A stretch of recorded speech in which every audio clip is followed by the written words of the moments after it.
Well, they must be desperate. Let's begin.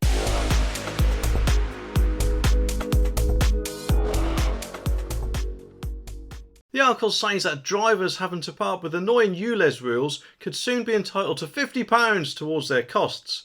Under the controversial rules, all cars which don't meet certain standards of course have to pay the £12.50 daily fee, to driving into London that is. But to cushion the blow, Richard upon Thames' Good Move scheme is offering a free £50 pay-as-you-go Oyster card for public transport for those who commit to owning a compliant vehicle within a year of Ulez updated regulations. Alternatively, borough residents can nab a 1-year free membership with Zipcar with £50 driving credit or a free 3-month trial with Pedal My Wheels Try Before You bike scheme, the Telegraph reported. Vouchers, though, will only be available to local residents, businesses and charities. Research commissioned by the Centre for Economics and Business warned that the updated Ulez plans would cost the city's economy another £369 million on top of the £253 million caused by the existing scheme. Alexander Aman, hope I pronounced that right, chairman of Richard's Transport and Air Quality Committee, has criticised London Mayor Sadiq Khan for not offering financial relief to the town's residents. He said, addressing air quality is a top priority for Richard upon Thames,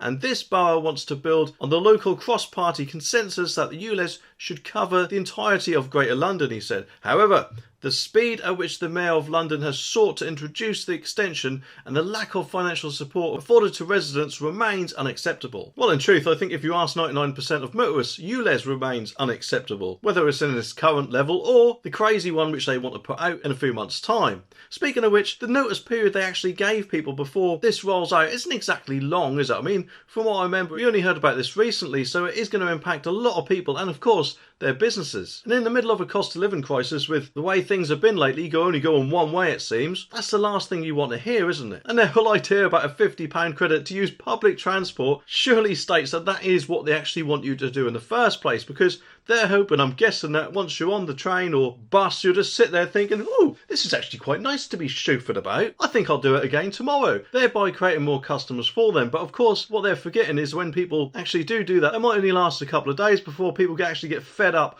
of waiting at bus stops or trains that don't actually go straight to the destination they want, and therefore it's bound to take much longer. And let's face it, if you've got a van full of tools, you couldn't exactly do that anyway, could you? Unless, of course, we suddenly see a couple of months' time carpenters, bricklayers and whoever else knows what on these try before you bike bicycles, although admittedly I can't actually see that happening. So therefore, in my opinion, it really does seem like a desperate bribe, which is basically saying, well, if you don't want to pay the £12.50 daily fee, you can use that lovely public transport. Even though, to be honest, I think the first word is more accurate. But you would have thought, wouldn't you, that presumably as the mayor does have at least 1 or 2 brain cells in his head, and if not, he could have used Labour's collective one, that as we're in a cost of living crisis, wouldn't it have been a better idea to bring something like this in a bit later once it's all eased down a bit, which would have obviously helped people's wallets out a bit, and therefore might not have actually got the amount of backlash it has done. It should be up to the person what type of car or vehicle they want to drive, not actually the government, without paying the fee, that is. And yes, I know all these people out there are going to say, oh, but air quality!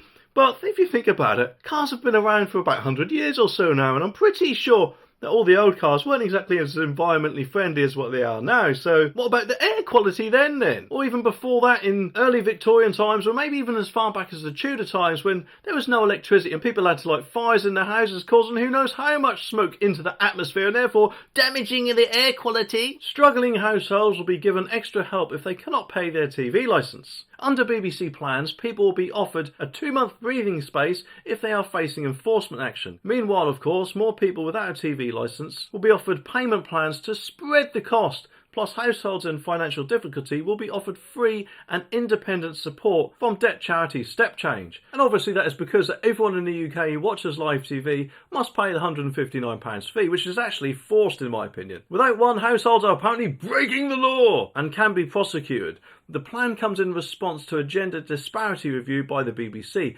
which looked at why 75% of those prosecuted are not paying their TV licence are actually women. The report found out more than 60% of single adult households are female compared to less than 40% male. Meanwhile, it found that women are more likely to be at home than men and more likely to be the point of contact for bills. And crucially, it found that more women experience financial hardship than men, which can impact their ability to pay for a TV licence. Claire Summer, though, director of BBC Policy, said, "While we know that social factors drive the gender disparity, we're committed to making improvements to our own processes wherever possible.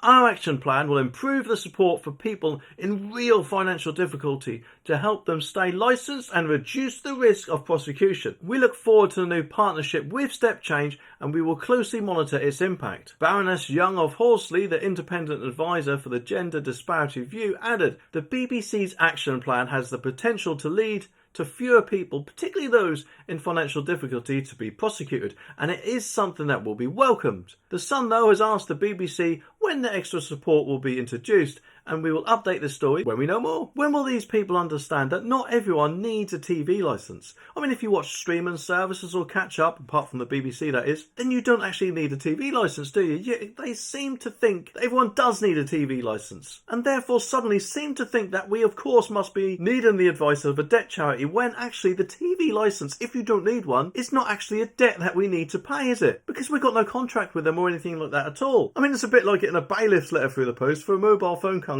you didn't actually order. And when you ring them up, they just say, "Oh, sorry, we thought you might have wanted that." Well, no, actually, we don't. And we shouldn't have to prove to you, BBC or TV licensing, that we don't actually require a TV licence. It's the emphasis on you, BBC, to prove that we do. Because in this country, whether you like it or not, everyone is innocent until proven guilty. Not the other way round. And that is really something that they need to get into their heads, isn't it? And in this day and age of streaming, there is so much more services that we can watch other than the BBC. And their view and TV licence in general is very outdated in my opinion. I mean, people don't just sit down and watch live TV anymore like they did in the 90s or 80s or whatever else. We've moved on from then, and it's about time the BBC did the same and actually introduced ads or the subscription model, which I guess technically the TV licence currently is a subscription model, a forced one in my opinion that is, when it should be voluntary, not compulsory. I mean, I don't get letters from Netflix demanding money if I choose to cancel my subscription, or they're knocking at the door asking why, so I shouldn't be getting any letters or anything like that from TV licensing either. And the more they try and push the TV licence onto us, the more worse they're going to look in my opinion. And let's face it, when 2027 comes around, when the BBC's TV licence raw charter ends, the less chance they got of it getting renewed. All depending, of course, on how the public feels about it, which in the last YouGov poll, from what I heard, wasn't actually at all in favour of the TV licence funding model. And of course, prosecuting people over this won't exactly make them look good either, will it? Which could be why they're trying to do this so they don't have to go down that route. Either way though, if you don't need a TV licence, then you should not feel forced into getting one. These people they send round to people's houses to do the inspections are not the police, and they have as much power in my opinion as a pizza delivery boy, and the sooner they get that into their heads, the better. Well, apparently clicking that subscribe button down there actually counts as one of your 5 a day, just saying. Income tax could be cut if the government can persuade those who left the workforce during the COVID-19 pandemic to get back to work. Mel Stride, Work and Pensions Secretary, explained that he's attempting to persuade some 650,000 people, including early retirees, to return to work. If successful, the government could potentially cut the basic rate of income tax by 2p, and this means workers across the country could save hundreds of pounds each year. Britons who left the workforce during the pandemic have caused an 11 billion hit to the economy, which Mr. Stride's desperate to recover. He said, if we get all those 650,000 people back into work, it would increase the size of the economy by 0.2%, which would reduce the amount of borrowing requirement by £11 billion, which would be enough to take 2p off the basic rate of tax. So what I am in the business of doing is getting people back into work, because work is good for people, but also giving the Chancellor the greatest possible flexibility when it comes to setting out his stall this autumn and in the spring to follow. Unfortunately though, the income tax threshold has been frozen at £12,570 until April 2028. The Office of Budget Responsibility has estimated that freezing both basic and high rate thresholds until 2028 will create an additional 3.2 million new taxpayers. And it's estimated there would be 2.6 million more people paying a high rate of tax as their wages increase. Responding to reports of plans to cut income tax, John O'Connell, Chief Executive of Taxpayers Alliance, said an income tax cut would be a light at the end of the tunnel for hard-working Brits. Which is a very good point, isn't it? But I've got another one. If income tax could be cut by 2 pence,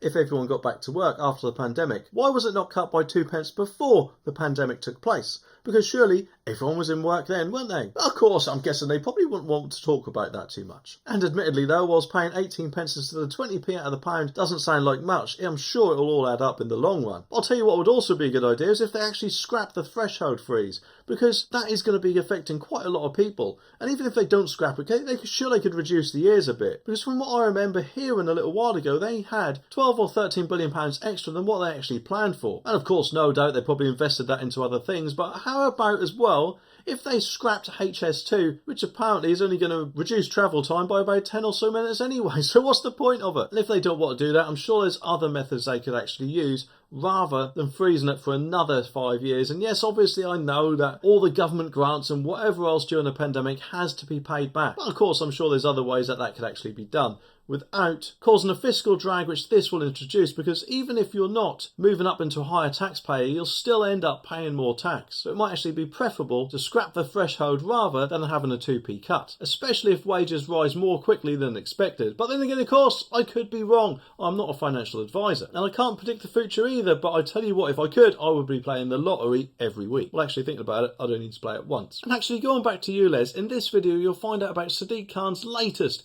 £500 million disappointment for us all. Anyway, subscribe for more and I'll see you in the next one.